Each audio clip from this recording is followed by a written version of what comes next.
আসসালামু আলাইকুম প্রিয় শৌখিন মৎস্য শিকারী ভাইরা। আজকে আরেকটা লুর ফিশিং এর উপর আরেকটা টিপসের ভিডিও নিয়ে আবার আপনাদের সামনে আসলাম। তো আজকে আমরা একটা খুবই গুরুত্বপূর্ণ বিষয়ের উপরে কথা বলবো, সেটা হচ্ছে যে লুর, আপনার ফ্রগ লুর কিভাবে আপনি কাস্টমাইজ করবেন আর কিভাবে এটাকে দীর্ঘদিন সংরক্ষণ করবেন। তো প্রথমেই একটা জিনিস আমি বলি যে আপনার যে কোনো জিনিস যদি আপনি যত্ন করে রাখেন, সেটা দীর্ঘদিন আপনার সার্ভিস দেয়। আর যদি আপনি সেটাকে যত্ন না করেন তাহলে দেখা গেল যে একবার দুইবার তিনবার ইউজ করার পরে এটা নষ্ট হয়ে যাবে। তো একটা একটা লুর যদি আপনি দীর্ঘদিন চালাতে চান, সেক্ষেত্রে আপনাকে অবশ্যই এটার কিছু খুঁটিনাটি বিষয় যেগুলো আছে সেগুলোকে আপনাকে অবশ্যই রক্ষণাবেক্ষণ করতে হবে এবং একটু কাস্টমাইজ করতে হবে। আর কাস্টমাইজ করলে আপনার যে শিকারের চান্স, অ্যাটাকের চান্স, সেটা দ্বিগুণ হয়ে যায়। তো কিভাবে আপনি আপনার ফ্রগ লুর কাস্টমাইজ করবেন আর কিছু জিনিস, বেসিক কিছু জিনিসকে আপনি টেকসই রাখবেন, সেটার ব্যাপারে আমি আজকে আপনাদেরকে টেকনিক্যালি কিছু বিষয়ের উপর কথা বলবো আর প্র্যাকটিক্যালি কিছু জিনিস আপনাদেরকে দেখাবো। তো আসেন প্রথমেই আমরা এটার যে রক্ষণাবেক্ষণের যে ব্যাপারটা সেটা নিয়ে কথা বলি। প্রথমেই আমি আপনাকে বলি যে এই যে ফ্রগটা, এই ফ্রগটা কিন্তু ফ্যাক্টরি মেড আর্টিফিশিয়াল একটা লুর, আর্টিফিশিয়াল ভাবে এটাকে বানানো হয়েছে। তো এটার একদম দেখতে একদম মানে হুবহু রিয়েল ফ্রগের মতো, কিন্তু এটা আর্টিফিশিয়াল। এই যে দেখেন এটার এই যে দুইটা চোখ আছে, এই চোখগুলা এগুলা কিন্তু বানানো। আমি যদি আপনাদেরকে দেখাই, এই চোখগুলা একসময় উঠে যায়, এই যে উঠে গেছে। এটা এটা সিলিকনের আঠা দিয়ে লাগানো থাকে। তো আপনি যখন দুইবার তিনবার চারবার থ্রো করবেন বা মাছ যদি দুই একবার অ্যাটাক করে, তো এটা এই চোখটা উঠে যায়, চোখটা পড়ে যায়। এক, এটা এখানে রাখি।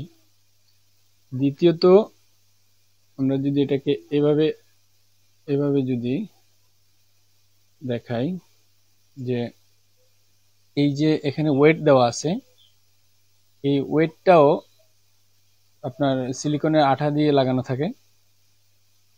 তো এই আঠাটা এই যে উঠে আসছে, এক দুইবার থ্রো করলেই, এক দুইবার মাছ অ্যাটাক করলে এটা ছুটে বেরিয়ে আসে। তো এই যে বিষয়গুলো, আপনার এই ওয়েটটা যদি লুর থেকে চলে যায়, তাহলে আপনার এই লুর আর কাজ করবে না, এই লুরটা অকেজ হয়ে গেল। এটাও রাখি এখানে। তারপর আচ্ছা, এখন আমরা এটাকে কিভাবে ফিক্স করব, তার জন্য আপনার লাগবে হচ্ছে এরকম সুপার গ্লু। এটা 20 টাকা দামের একটা সুপার গ্লু, এটা একটা নেবেন। এটাকে আমরা এই যে ওয়েটটা আছে, এই যে ওয়েটটা আছে এটাকে আবার এভাবে তার জায়গা মতো, তার জায়গায় ফিক্স করে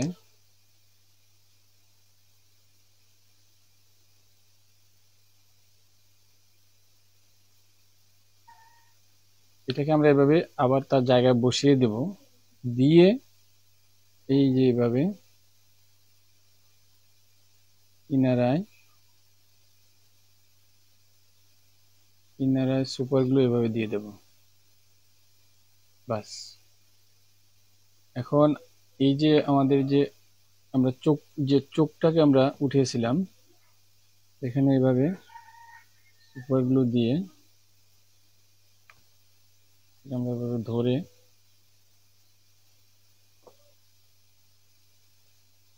তার জায়গা মতো বসিয়ে দেব। ঠিক আছে, এই যে হয়ে গেল।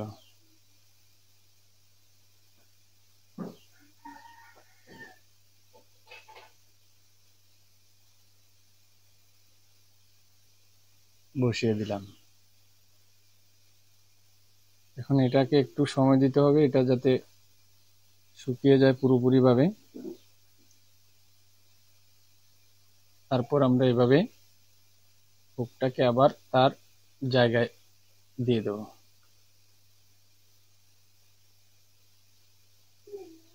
তার হুকটাকে আমরা আবার জায়গা মতো নিয়ে আসলাম। এখন আরেকটা যে বিষয়, এটা আসলে এটা হচ্ছে আপনার অ্যাটাক ইমপ্রুভমেন্টের জন্য একটা বিষয়। এই যে ফ্রগের যে টেলটা, এটা অনেকটাই লম্বা। এখন হয় কি যে যখনই আপনার মাছ অ্যাটাক করে, তো দেখা যায় যে যদি এই টেলটা লম্বা হয়, এখান পর্যন্ত এনেই ছেড়ে দেয় বা সে ধরতে পারে না। তো এখানে অ্যাটাক মিস হওয়ার একটা চান্স থেকেই যায়। তো সেই হিসাবে আমরা যদি এরকম কাটার স্প্লায়ার দিয়ে এভাবে যদি আমরা দুই সাইডের এই যে টেলের যে মাথাটা 1 ইঞ্চির মতো কেটে দেব। এখন আমাদের ফ্রগের টেলটা অনেকটাই ছোট হয়ে আসছে। এখন যখন আপনার শুল গজা যখন অ্যাটাক করবে, তখন এইভাবে পুরোটাই সে গিলতে পারবে। তো এভাবে যদি আপনি আপনার ফ্রগের টেলটা একটু ছোট করে দেন, এখানে দেখা গেল যে অ্যাটাকের যে চান্সটা সেটা অনেকটাই বৃদ্ধি পাবে, আর আপনার হিট মিস হবে কম। আরেকটা বিষয়, অনেক সময় দেখা যায় যে এই যে লুরের এই হুকটা বেশি নিচের দিকে থাকে। এই যে দেখেন, এটা একদম প্লেন। এই যে আমার হাতে কিন্তু ধরতেছে না। অনেক সময় হয় কি, যখন আপনার শরীর যখন ফ্রগ অ্যাটাক করে, তখন দেখা যায় যে এটা মানে খুব বেশি একটা চাপ হয়তো দিতে পারে না সে, বা দেয় না। না দেওয়ার কারণে যখন আপনি হিট করবেন, যখন এটাকে এভাবে হিট করবেন, তখন এটা সোজা বেরিয়ে আসে। কারণ এখানে দেখেন, এখানে কোনো ধরা নাই, এটা ধরতেছে না, কোনোভাবেই ধরতেছে না। তো আমরা এটাকে একটু যদি এই যে হুকটা, এটাকে সামান্য এইভাবে যদি আমরা উঠিয়ে দেই, এভাবে ধরে যদি সামান্য একটু উপরের দিকে দেই, তখন এই যে দেখেন এখন ধরতেছে। ইস রে, এই যে এখন ধরতেছে। যখনই সামান্য একটু যখন সে এভাবে চাপ দিবে, তখনই মানে পুরা হুক দুইটা বেরিয়ে আসবে।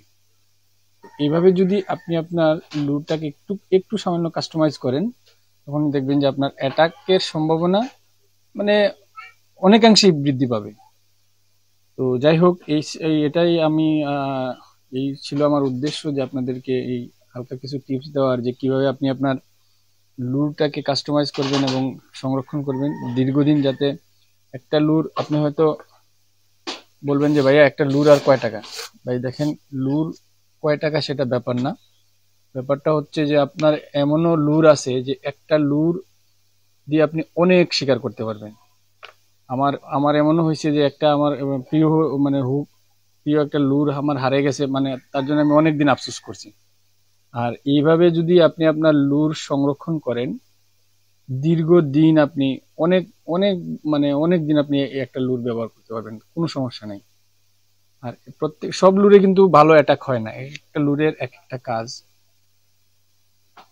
এই যদি আমি আপনাদেরকে দেখাই, এই যে আমার একটা লুর আছে, এটা দিয়ে আমি অনেক অনেক মাছ ধরছি এটা দিয়ে। তারপর এই যে আরেকটা, এই যে এটা, এগুলো দিয়ে অনেক মাছ ধরছি। তো আমার লুর যদি হারিয়ে যায়, লুর হারায়, প্রায় হারায়, কিন্তু হারিয়ে যাওয়া এক জিনিস আর নষ্ট হয়ে যাওয়া এক জিনিস। আপনি আপনার লুরটাকে যদি একটু কাস্টমাইজ করেন, সংরক্ষণ করেন, অনেক দিন আপনি আপনার লুর ব্যবহার করতে পারবেন। তো এই ছিল আসলে আপনাদের সাথে আমার ভিডিও করার উদ্দেশ্য এটাই, যে আপনি আপনার লুরটা কিভাবে অনেকদিন সংরক্ষণ করবেন, আর কিভাবে আপনি একটু কাস্টমাইজ করে আপনার যে অ্যাটাকের যে হিটের যে ইয়েটা, এটা কিভাবে আপনি বৃদ্ধি করবেন, এই বিষয়ের উপর। তো আশা করি ভিডিও ভালো লাগবে, আর ভিডিও ভালো লাগলে অবশ্যই সাপোর্ট করবেন, লাইক কমেন্ট শেয়ার করবেন। ধন্যবাদ, সবাই ভালো থাকুন, আল্লাহ হাফেজ।